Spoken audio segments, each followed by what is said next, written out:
Hi friends, please subscribe to Amravati Media and press the bell icon for more latest updates.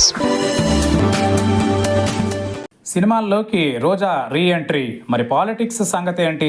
మాజీ మంత్రి రోజా సినిమాల్లోకి re entry ఇవ్వనున్నారా? రాజకీయాలు విడిచిపెడతారా? వైసీపీకి good bye చెబుతారా? AP political సర్కిల్లో ఇదే ఆసక్తికర చర్చ. గత కొంతకాలంగా రాజకీయాలలో క్రియాశీలకంగా ఉన్నారు రోజా. సుదీర్ఘకాలం తెలుగుదేశం పార్టీలో కొనసాగారు.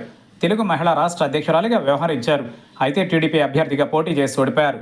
రాజశేఖర్ రెడ్డి హయాంలో కాంగ్రెస్లో చేరేందుకు ప్రయత్నించారు. ఆయన హఠాత్ మరణంతో కుమారుడు జగన్ వెంట అడుగులు వేశారు. వైసీపీలో చేరారు. 2014లో తొలిసారిగా నగరి నుంచి ఎమ్మెల్యేగా గెలిచారు.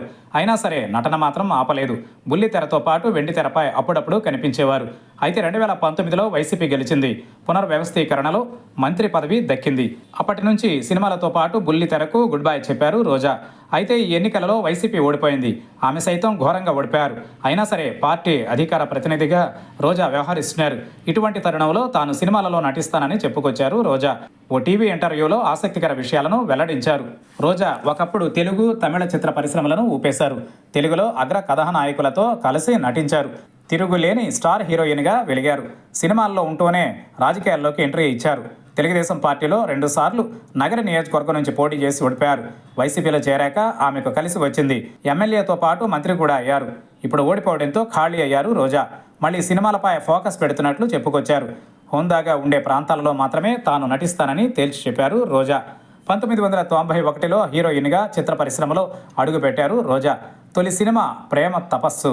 రాజేంద్ర ప్రసాద్ హీరోగా నటించిన ఈ చిత్రం ద్వారా తెలుగు తెరకు పరిచయం అయ్యారు రోజా. అదే సమయంలో తమిళంలో కూడా ఎంట్రీ ఇచ్చారు. అక్కడ కూడా తన సత్తా చాటుకున్నారు. స్టార్ హీరోయిన్గా పేరు తెచ్చుకున్నారు. తమిళ దర్శకుడు సెల్వమణిని ప్రేమ వివాహం చేసుకున్నారు. క్రమేపీ రాజకీయాల్లోకి వెళ్ళిపోయిన రోజా సినిమాలను తగ్గించారు. కానీ ఈటీవీలో వచ్చిన జబర్దస్త్లో జడ్జిగా సుదీర్ఘకాలం కొనసాగారు. ఆ షో రోజాకు మంచి పేరు తెచ్చిపెట్టింది. ఆమె మంత్రి అయ్యే వరకు జడ్జిగా కొనసాగారు. కానీ ఎన్నికలలో ఓటమితో మరోసారి జడ్జిగా వస్తారని ప్రచారం జరిగింది. కానీ అటువంటిదేమీ లేకుండా పోయింది. మాజీ మంత్రి రోజా వైఖరిపై విమర్శలు వ్యక్తమైన సంగతి తెలిసిందే. ఆమె దూకుడుగా చేసిన వ్యాఖ్యలు అప్పట్లో వివాదాస్పదంగా మారాయి. తాజాగా ఈ ఎన్నికలలో ఓటమికి ఆమె వైఖరి ఒక కారణమన్న విశ్లేషణ ఉంది. తాజాగా ఆమె నోటి నుంచి హుందాతనం అనే మాట వచ్చింది. బాహుబలిలో రమ్యకృష్ణలా, సరిలేరు నీకెవరిలో విజయశాంతిలా, అత్తారింటికి దారేదిలో నదియాలా మంచి పాత్రలు చేయాలని ఉందని రోజా వెల్లడించారు. అలాంటి బలమైన పాత్రలు చేయడానికి సిద్ధంగా ఉన్నట్లు చెప్పుకొచ్చారు.